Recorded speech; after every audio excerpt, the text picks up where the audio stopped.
Hi, I'm Tammie McCullough, one of the owners here at West KY Aquaponics.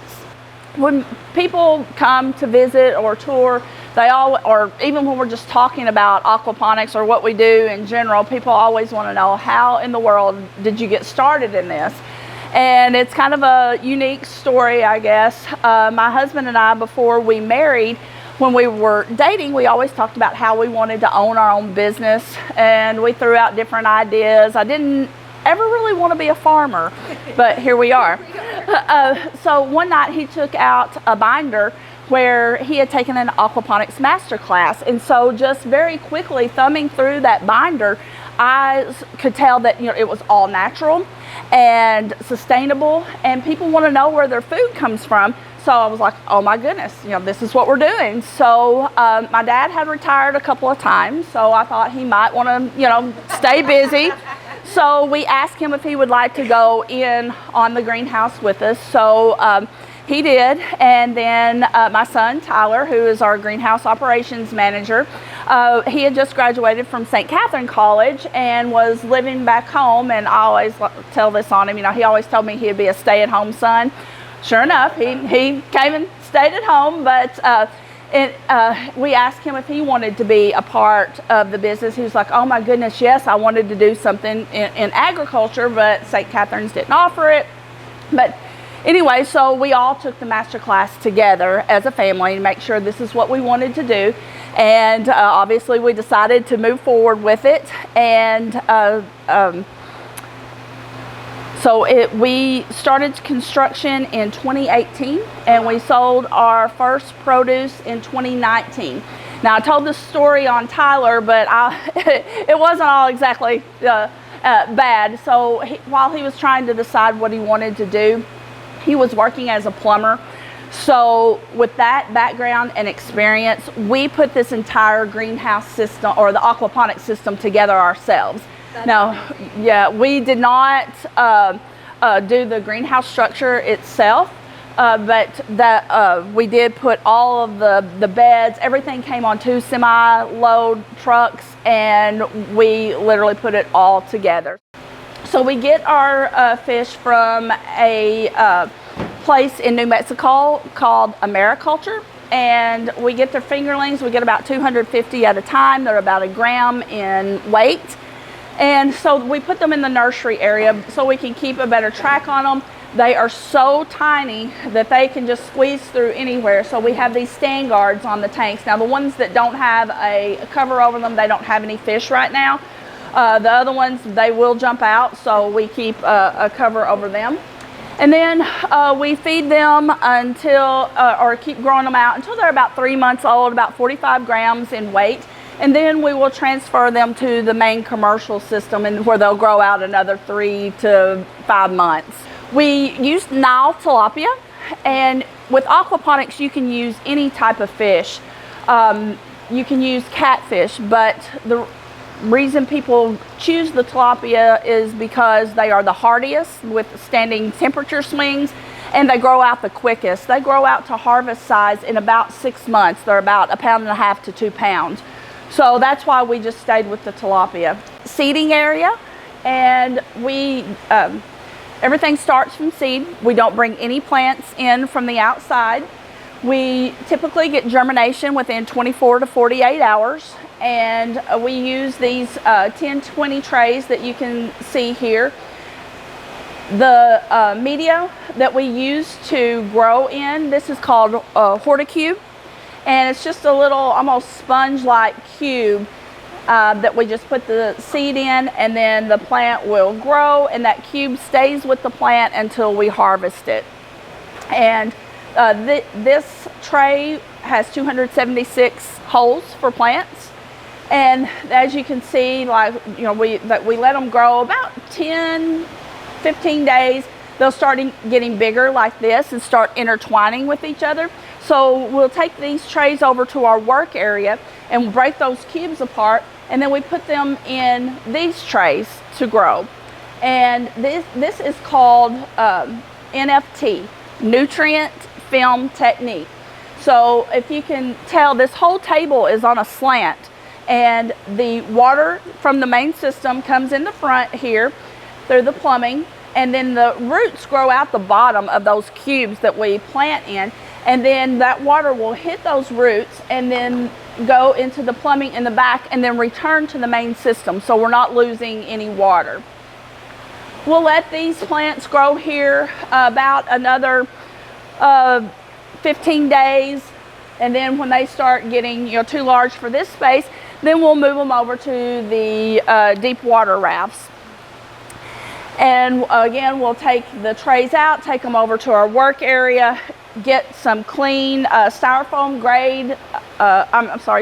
food grade boards to put the cubes in, and then we'll put them in at the back, and then we just push them forward. By the time they get to this area up here, they are ready for harvest, and then close to our work area, so we don't where we harvest. And what we do, I mean, you can see we've got some stains on the boards. Tyler will wash those boards, the front of them, before we reuse them. We have a washing area in the back, but you don't want to wash the back side of the board because it has all of, again, good bacteria that we've worked a long time to get established, and so you don't want to disturb that. So we wash the front of the board.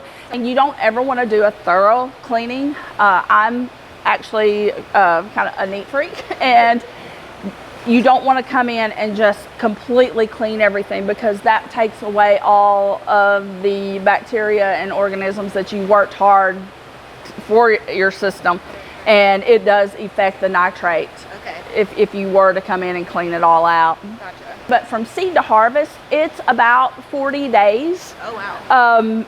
And yes, if you read on a seeding packet, it'll say usually about 55 days for lettuce, but just because of the protected environment, and then those roots are just hanging in the water, and they're not competing with weeds and animals and everything else for the minerals and things, and they're not getting eaten, then that's how we are able to get it a little bit quicker than it would be just in traditional soil gardening. We have about 4 different varieties of lettuce that we sell. Now, in the beginning, we tried everything. We had lots of things that grew very well, but again, we narrowed it down to the varieties that sell well for us. So this here is a romaine, and then this one is a butterhead lettuce. Think of that one like a big Peter Rabbit looking, big head of lettuce. And then over there, the crinkly leaf, that is called our crisp. And then we do have some reds, a red leaf lettuce, so we can get a spring mix. So and then we'll just put it all together, combine it.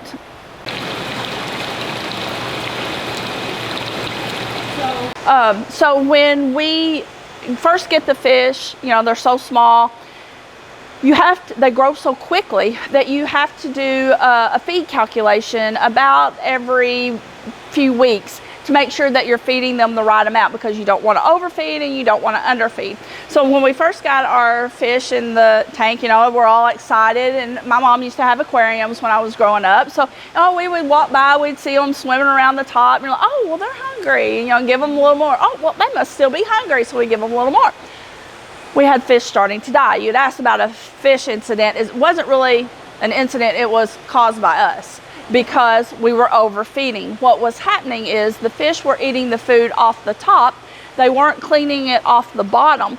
The food that was laying in the bottom it kind of forms a ball of gas, if you will, and toxic to the fish, and that's what caused our fish to die. So we quit feeding so much, and we kept trusting our calculations. So the way that we do that is we'll take 10 fish from the tank, get the average weight, and then if you see our board over there, we can tell how many fish we have in that tank, so you can figure the biomass. And then there is a formula that a fish nutritionist has come up with, and you plug your numbers into that formula, and that will tell you how many grams you should be feeding 3 times a day. So once we started that, we haven't had a problem, knock on wood, with fish and feeding again. Now when we harvest the fish, when they get about to 1.5 pounds, 2 pounds in size, that's a process as well. We will remove them from their tank that's in the system and bring them over to these 2 tanks here. These are called purge tanks. So this is a process of about 5 days. So we'll bring them over here, and we don't feed them, let them empty out their GI tract, and keep the water changed so that they're, you know, not in nasty water. And then we also, that's the filter there, we will use salt. Salt will remove any disease if they were to have any, but again, thank goodness, you know, we haven't had an issue. And it also kind of relaxes them, and it firms them up, so good for eating. There's a chiller connected to the back of this tank, and we slowly lower that water temperature over that 5 days. So the last 24 hours, it's about 62 degrees. So the tilapia are not as active, lethargic, and then at that point we will take them out, put them on ice, and take them to our processor. We could process them ourselves, but we just don't have the manpower or a separate facility for the HACCP regulations. And so it's just easier for us to take them to a processor, and then they will either fillet them and freeze them by the pound so we can sell them out of the greenhouse, or if they're going to a restaurant, then we'll just leave them fresh and take them directly to that restaurant. With this system, we have 6 500-gallon tanks of fish on the outside. We have the 3 clarifiers here with the baffle board, and then we have the 2 mineralization tanks with the netting here that you can see kind of sticking up. And then the water comes from the mineralization tanks, and since this system is so large, we have one more step with this one, and the bioreactor, and then it flows into this sump tank. From here it flows to the 2 outer beds. The plumbing crosses in the back and comes up those outside 2 beds back to the sump tank, and through the plumbing back to the fish. And I call this a sump tank. This is a degassing tank. So again, with the water coming in, if you look at this, you can come closer if you'd like to see. This, I call it nastiness. My husband calls it aquaponic gold. So if you can clean this, but like just by holding the netting up, spraying it off, you can move it around. One time it started overflowing when we were early on, and we took some of it out. It immediately affected our nitrate level. So again, that's why I said you don't do thorough cleanings. You just kind of, you know, clean, move around. And so we've been growing this for, let's see, we've been in business for going on 6 years now. So this is a really good mixture of organisms. Wow. That help make that conversion from, it goes from ammonia to nitrite to nitrate. And obviously the nitrate is what we want. In that bioreactor, there are just some small plastic cubes. And see, these are not aerated again, so you get anaerobic bacteria. That one is aerated, so you get aerobic bacteria. And those little cubes are just more surface area for the bacteria to grow on and to help make those conversions to get that nitrate. Now, I had mentioned before that the solid waste does not go out through the beds where the lettuce is. So this is one of the reasons we went with the system that we have, is because we trap the solids back in these clarifying tanks, and then Tyler will empty one of those a day on a rotation. And you can, and then when he empties them, some greenhouses will send it out of the greenhouse as wastewater. It's still full of nutrients and able to be used. So we pump that over here to these 2 tanks. These are called ZDEP, ZDEP, Zero Discharge Extra Production. So when he'll empty the clarifier, and you may be able to hear the water in there churning now. This has a bead filter, like a pool filter, and that water will turn and circulate like this for 24 hours. When we come in the next morning, that water is completely clear on top, and so we pump it back through the plumbing here directly back into the system, so therefore we don't lose water. Cool. We only lose about 2% of water a day, and that is just to evaporation.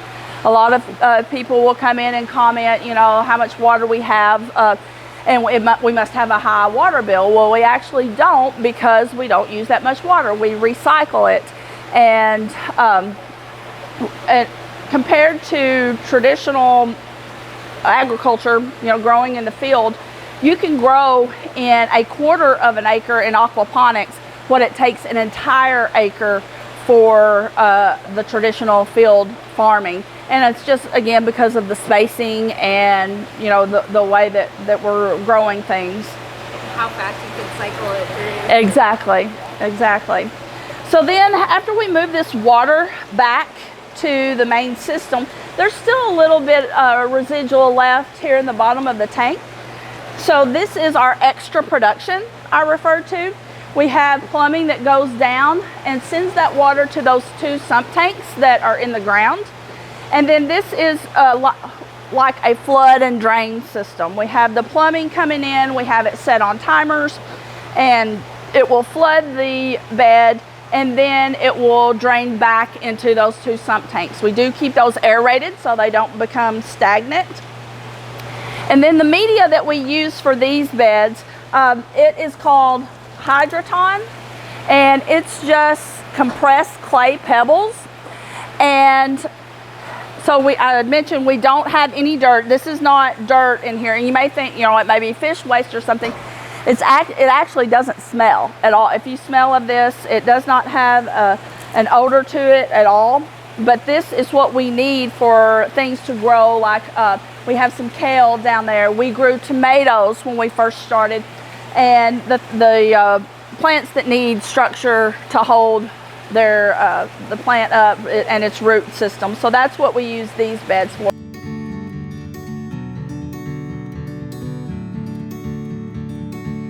But we run the greenhouse off of solar. So when we first started, we were so excited, and you know, we didn't even have any lettuce out here in the beds, but you know, we had our grow lights in, and so we flipped them on.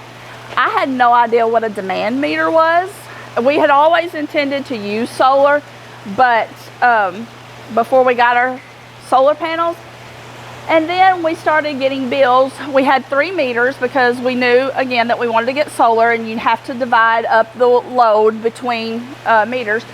1 meter was costing $500 a month. Our total bill was probably anywhere in the winter from $2,000 to $2,500 a month. Obviously, that's not sustainable for a small business, let alone one that's selling lettuce. So I figured out what the demand meter was. We had that meter removed that we weren't using because we, you know, flipped on these lights. Everything's glowing at night.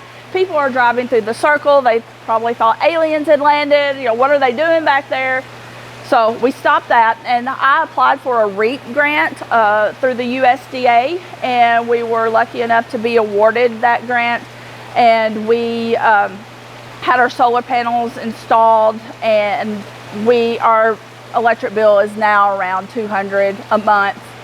And I mean, we would not be able to be in business without running using solar to run our entire greenhouse. So we are very thankful for those, and those are guaranteed for 25 years. And with the stocking density of our fish per tank, they could only be without air for about 20 minutes. And so we do have a backup generator out front.